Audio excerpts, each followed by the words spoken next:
Welcome to the motherfucking relay. We're covering today's top boxing news.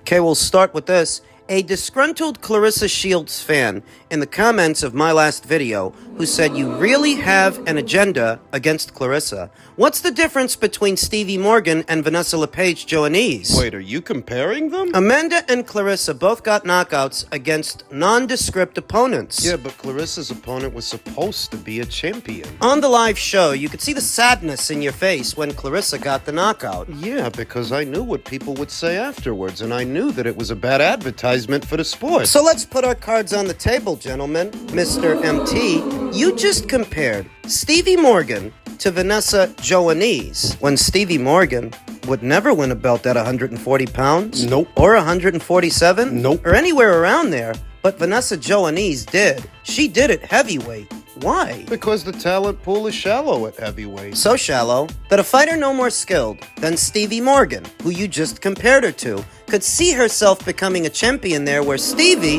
could never win a belt from anybody at or around those weights, 135, 140, 147, and do you know why? Because at those weights, the talent pool is much deeper.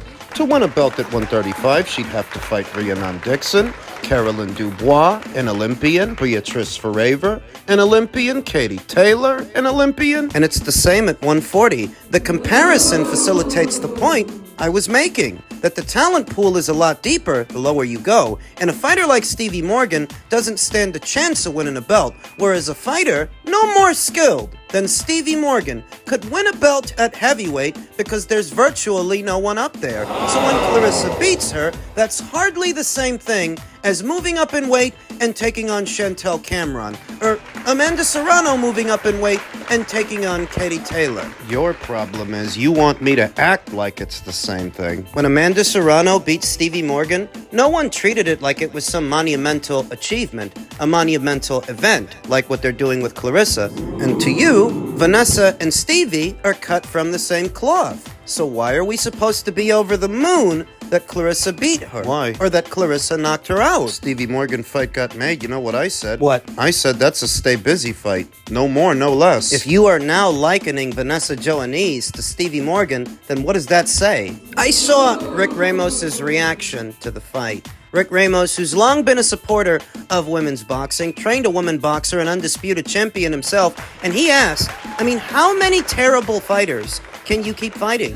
Jeez, we need more talent in boxing. That's what Rick Ramos had to say about it. Do you think it's just me? And never mind that this disgruntled Claressa Shields fan bypassed what Lou DiBella, another longtime supporter of women's boxing, had to say about it, what Sergio Mora had to say about it. Completely ignored them. It's probably going to completely ignore this. All these individuals ever seem to do is argue in bad faith while expecting transparency from everyone else. You're getting transparency. You got a comprehensive explanation. You just don't like the way it sounds, the way it looks. You have an agenda. When I think it's the other way around, you're projecting your inadequacies onto me, and you're doing that because the truth hurts. I want to say that I have an agenda against her. No, I would say you have an agenda for her. This is not about equal and fair treatment. It's about preferential treatment. Because that's what you want her to get. Preferential treatment. That's what you would prefer based on your own personal preferences. What are those personal preferences based on? Race. I saw a Twitter user that goes by the name Came to Collect say,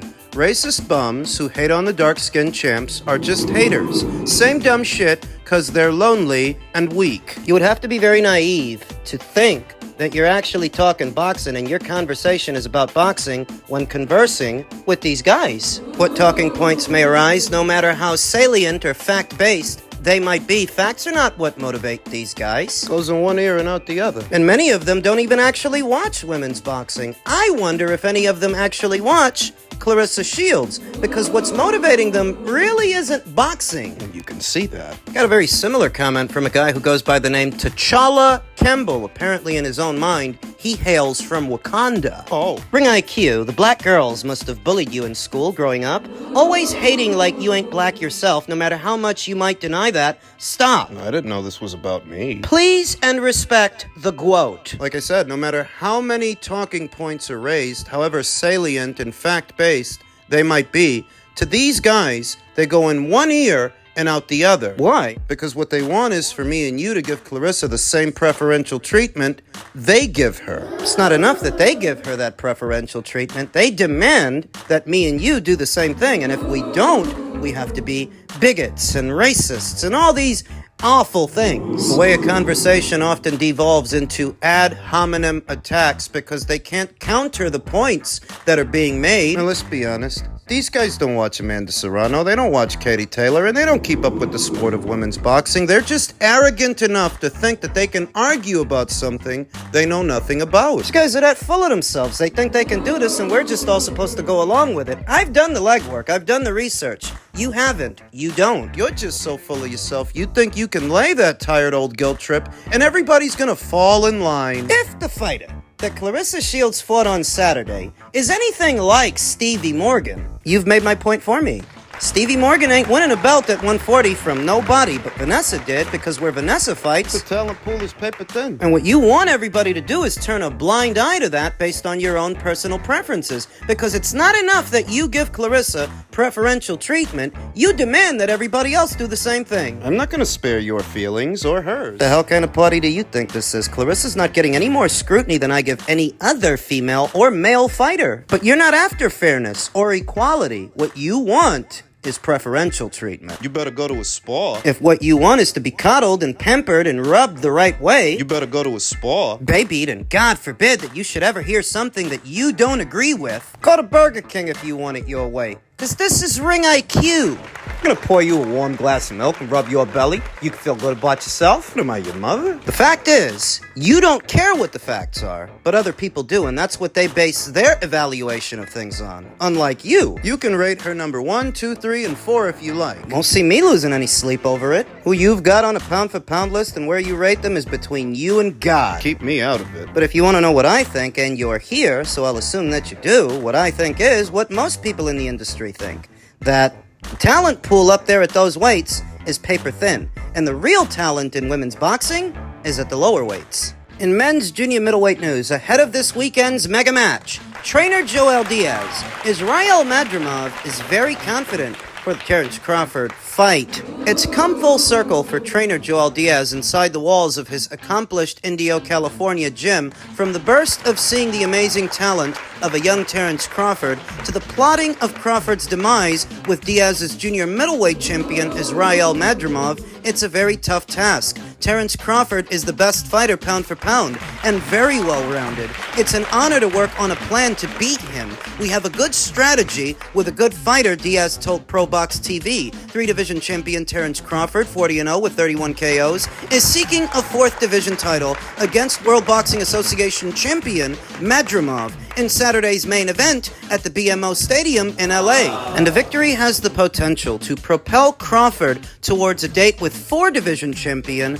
Canelo Alvarez. We know that's what they want and what Turkey Al-Sheikh is willing to pay for, but they have to get Canelo to play ball. We've talked about that. While Diaz knows Nebraska's Crawford maintains a clean living lifestyle and possesses double-handed power, so does Uzbekistan's Madrimov. You don't know what to expect with Crawford, and Madrimov is the same way. They both dominate their stances from both sides, so we've had good left-handers, right-handers, speed guys, so we can be ready, Diaz said. We'll expect a plan A, B, and C versus Terence Crawford. We know who we're stepping into the ring against. And knowing is half the battle. Which allows you to devise a strategy, but there is devising a strategy and being able to execute it. That's something else. Indeed, it was a young Crawford, less than 10 fights into his pro career, who was sent to Indio by his then manager, Cameron Duncan, the now deceased Cameron Duncan, to train alongside another Duncan fighter, eventual Hall of Fame 2-division champion, Timothy Bradley Jr. Cameron Duncan, God bless the dead, had a great eye for talent. He found Terence Crawford, he found Timothy Bradley, he even found Jaron Boots Ennis. Young Terence Crawford was a breathtaking talent, flashing the skill that would carry him towards world titles at lightweight, to become undisputed at super lightweight, and then to sweep up all the welterweight belts too, with his destructive 9th-round TKO of Errol Spence 1 year ago. Today marks a year to the date.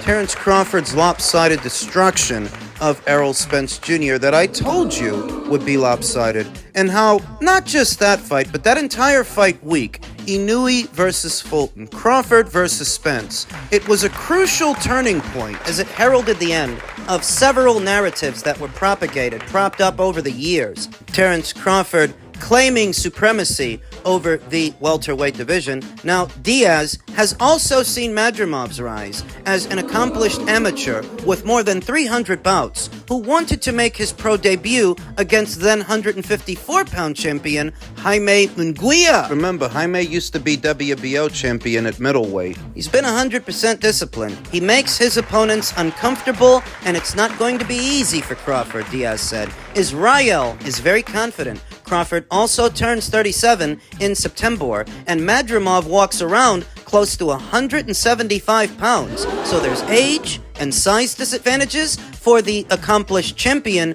to bridge here. Those who know boxing know what age does, Diaz said. Every camp has wear and tear. A lot of things give me hope. Crawford was great at 140. Now he's moving up to 154. Madrimov is a solid 154. We'll see how Crawford's punches affect him. That's why I keep telling you guys, this is no walk in the park. I'm a huge supporter of Terence Crawford's, and I have been for years. But I wouldn't be at all surprised to see that in the early goings of this fight, he might look a bit human, because he's naturally smaller and older, and he hasn't fought in a year's time. Because this guy's a well-schooled amateur. Without any of that trademark Western vanity we see in American fighters. Drinking their own Kool-Aid. Every fighter thinks they're God's gift to boxing, the best to ever lace them up, and they're all gonna go on to be Floyd and make millions upon millions upon millions on pay-per-view. No, a fighter like Israel Madrimov is more centered.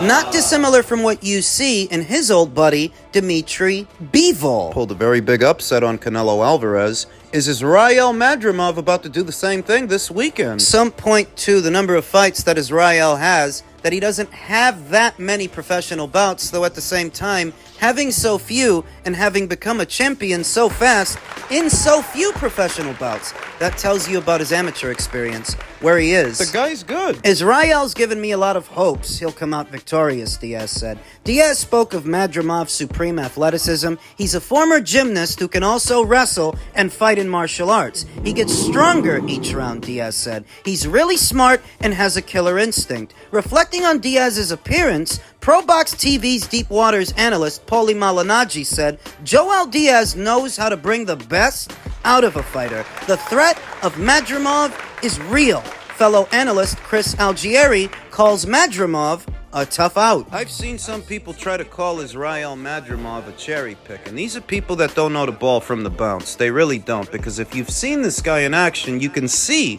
he's a quality operator. No, he doesn't have as many professional bouts as someone else. Some other champion at the weight, like Sebastian Fundora, Bakram Murtazaliev, they have more pro fights than he does, but I would actually pick him to beat them. What? Try not to fall out of your chair from excitement, but don't forget Sebastian Fundora got beat by Brian Mendoza. If Brian Mendoza can beat you, Israel Madrimov can beat you. And Bakram Murtazaliev, Bakram, you were losing to a Jack Culcay in his late 30s. Up until you knocked that guy out, that fight was not going your way. I think Israel could do one better and beat a Bakram Murtazaliev. I think he can beat them both. And I didn't all of a sudden start saying that when the Crawford fight got made. I said that immediately after the Kurbanov fight. This guy's a threat, not just to them, but to Tim Tszyu as well, and almost anybody and everybody at 154. So the fact that Terence is new to this division, he's new to this weight, he's naturally smaller and older and hasn't fought in the last 12 months. It's a tough out. This could be a tough assignment for Terence Crawford. As so often in America, ability is confused with popularity and promotion. No, many of you don't know Israel Madrimov, but that doesn't take away from him being a threat. He's a great fighter. He's a great fighter. He's tough. He's hungry. He's durable. He's athletic. He's got a lot of experience in the amateur rankings, but as you can see, he's a champion with only 11 fights, so that tells a lot about his skills right now. So if this Israel Madrimov guy is as good as you're all making him out to be, then how the hell is Terence Crawford supposed to win? You may be asking yourself. Well, there are a few things that are working for Terrence, a few things here. Experience being the most obvious one, that Terrence has more time under tension, more time under the hot lights, more fights, more rounds in the bank, more experience, the kind you can't buy. That's one. Two, while these are two fighters that have a mean streak, and they are strong finishers in their own right, Terrence Crawford is more of a sharpshooter. He can be that. Creating distance, hanging back, and setting a trap, whereas Israel Madrimov, he likes to fluster his opponents with that pendulum step, on his toes, bouncing in and out of striking distance. Throwing punches while he does it. You will notice that Terrence Crawford, in spite of being the smaller fighter that's moving up in weight, he's actually got more reach, more wingspan than Israel Madrimov, enough that if Israel misjudges the distance coming in, he can get caught. He can get caught stepping into the pocket or get caught stepping out of the pocket. Because Terrence Crawford, in spite of being the smaller fighter moving up in weight, he's got a lot of reach, a lot of wingspan, and he doesn't need to be right up on you to touch you. Timing. I know that Terrence Crawford has been out for roughly a year's time, and that can affect a fighter's timing. But because Terrence takes care of himself in between fights, because he's a bit of a gym rat, I think he'll be sharp. And Terrence Crawford's timing and judging the distance. He's got 4 times more pro experience than Israel Madrimov. Israel's got 10 fights, Terrence has 40. It may take him 2 to 3 rounds to get into a groove and get into a rhythm, but that's normal for Terrence. Israel isn't used to being pushed. Now that speaks to experience again, but a different kind of experience, that Israel really hasn't been in a war yet. He hasn't had to dig deep yet or been in there with somebody who can push him back. Terrence can. Somebody who can pot shot him. Terrence can. Make him think, make him work harder than he's ever had to work. I see Terrence Crawford winning a fight by way of a late knockout or a technical knockout, and it's gonna be off a hard counter. He's gonna stick him. It's just a question of how does Terrence look round by round up until he gets that knockout, because two things can be true at the same time. He can still look human in this fight, but still win it. How human is the question, because he wants to move up to fight Canelo. If he looks too human, too vulnerable at 154, 168 will be a no-go. So we'll see.